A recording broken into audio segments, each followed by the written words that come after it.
How's it going, YouTube? Today I have a special video. This is actually a video request by Donry101.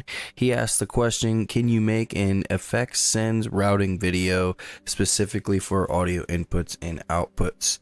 So that's what we're going to do today. First off, open up a new project in Bitwig. Start out with a clean slate. So this is what the default new project looks like in Bitwig if you don't have a template. I have a template, but we're not going to use that today. If you guys want to know how to make a template in Bitwig, go ahead and check out a video right up there. The template's going to help you organize your projects better and also help you make music faster. All right, so the first thing you want to do here is go to your audio channel and you want to make sure that your stereo in is on your input. So mine is mono. That is my microphone right there. And how I have this routed, I'm going to go into the settings and show you how I have it set up. So I'm using the driver model jack. I have to use jack because for some reason OBS will not record from the ASIO from my interface. So this is why I have jack on here. Yours is going to be different depending on what audio drivers you have. Down here is where you're going to add your inputs. So I'm not going to change this because this is going to mess up my audio right now in this video. But how you do that is you add a mono. So like say if you're using ASIO, you would click ASIO and then you would see your interface if you have an interface and then choose mono. So for an example, I just click this and then it adds a mono. I already have one, so I'm going to X out of that. So in order to use my inputs in Bitwig, I need to click this tab right here and then go down to either your stereo or your mono. I'm using mono in this example, and then to be able to hear myself back, I'm going to click this. So you guys might hear a little echo, but that is the audio coming out of my laptop microphone. Now how I'm going to route this to a send track is, see this effects one right here? This is your sends track. So you can rename this sends, that way you understand that. So let's just rename this sends 1. Now over here you want to add an effect. So one of the most popular things to add is a reverb, and I spelled that wrong. There we go. So we're going to add this oral reverb.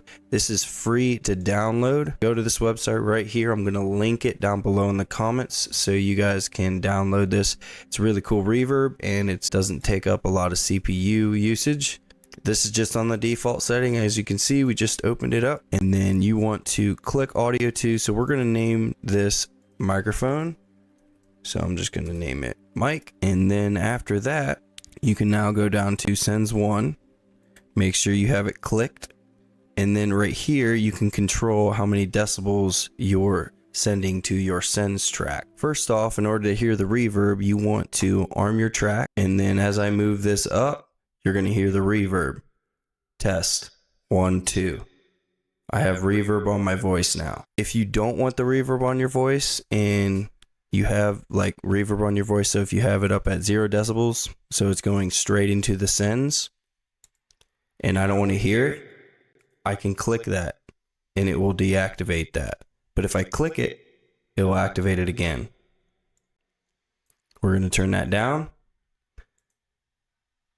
Turn that off. Now another way that you can route your input to the send, so click on your input track. So you can do this for anything. It doesn't have to be a microphone on your input. You can have a guitar, or if you have a whole studio set up and drums and everything, it will work for this as well.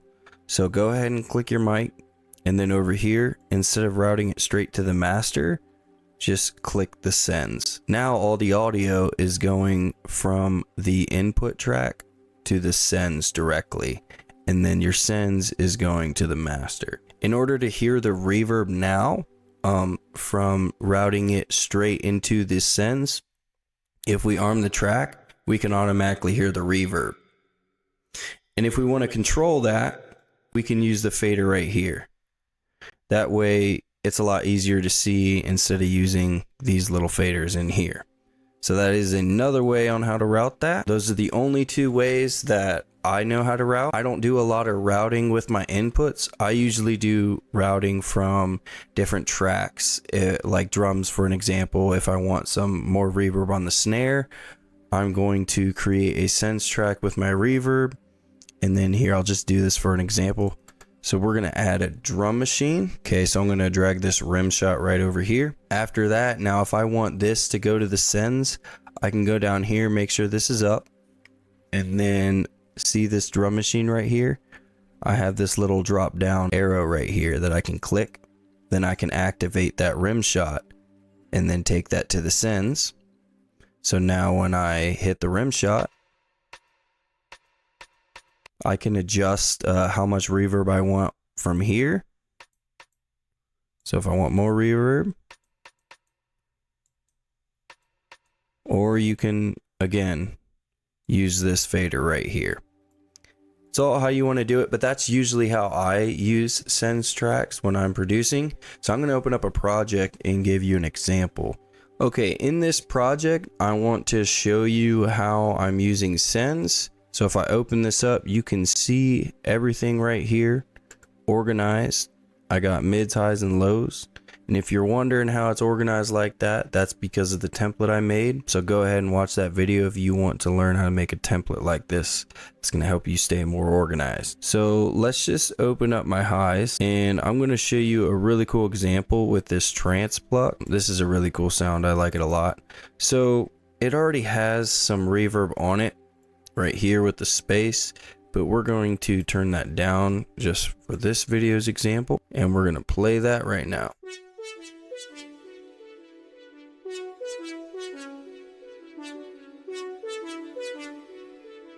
So if I mute that from the sends, it's just going to be through the delay because I also have it in the delay as well. So let's mute it from the delay. So this is what the sound sounds like without the sends.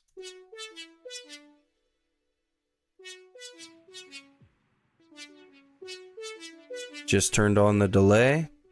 Now I'm going to turn on the reverb.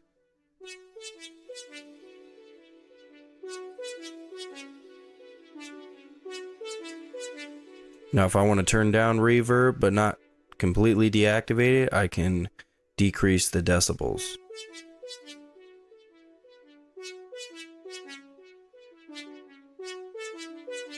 Now the reason why you would use sends tracks is it's going to be more efficient for your CPU rather than having a bunch of reverbs stacked all down through your project on every single track with different spaces, when you can just have one reverb on this send with the same space, with you being able to control how much decibels of the sound or track or whatever your input you're putting into your sends track to create a wider space or a smaller space. It's just a more efficient way. I really believe it is. I see it all online. Professionals do that. Film scores do that. Everybody does that. If you guys like this tutorial and want to see more Bitwig tutorials, leave a comment below and request something, and maybe I'll get to it, maybe not, but I'm always responding and I'm always looking at the comments. Subscribe to the channel if you're not subscribed yet, and we'll see you guys in another video.